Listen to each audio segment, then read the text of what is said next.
You do not remember them because history forgot them too.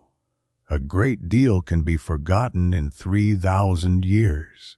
The powerful of the day become mere memories after 5, 10, or 100 years. Many examples of this can be found throughout history. Vast empires with cruel emperors once stretched across the earth, but today only scattered ruins remain of them. The memory of those who built them at the cost of tons of blood has faded so much that historians often do not even know their names. 1. Tiglath-Pileser or Tiglath-Pileser, one of the most brutal monarchs who ever lived, was the Assyrian king Tiglath-Pileser. The memory of him has faded so much that historians are not even certain of his exact name. In his time, the name alone inspired terror.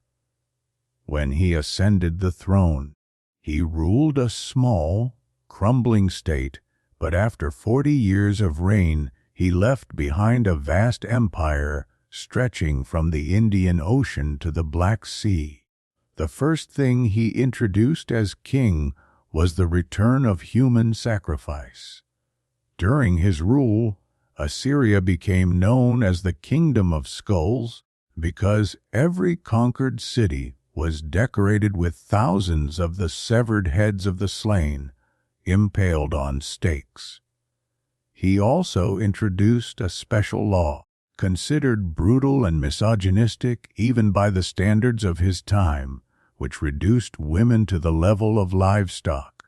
The ruler died in 1076 BC, and the entire ancient world breathed a sigh of relief. 2. Upoluliuma. He was the greatest ruler of the Hittite Empire. Although he expanded it from the Caspian Sea to the Balkan Peninsula and Palestine, history remembers him mainly for his unsuccessful attempt to place his son on the Egyptian throne. His heir was killed, and the Hittite king went to war with the Egyptians. On the way, he fell ill and died ingloriously. 3. GDRT history does not preserve the name of the greatest ruler of ancient Ethiopia.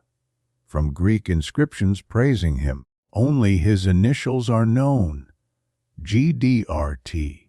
Scholars assume his name was something like Gadarat. He ruled the ancient kingdom of Aksum, and during his reign the state controlled, in addition to present-day Ethiopia, Sudan, and Arabia.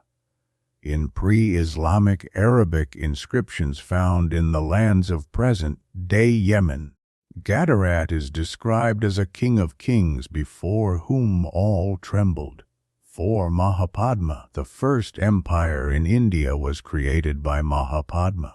He was hated by every noble on the subcontinent because he came from the lowest caste.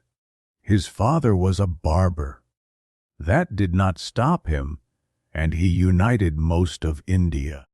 Another reason for the hatred toward him was his extreme cruelty with which he systematically annihilated the Indian upper caste. Precisely for this reason, after his death, the nobles did everything possible to ensure he would be forgotten. 5. Toramana.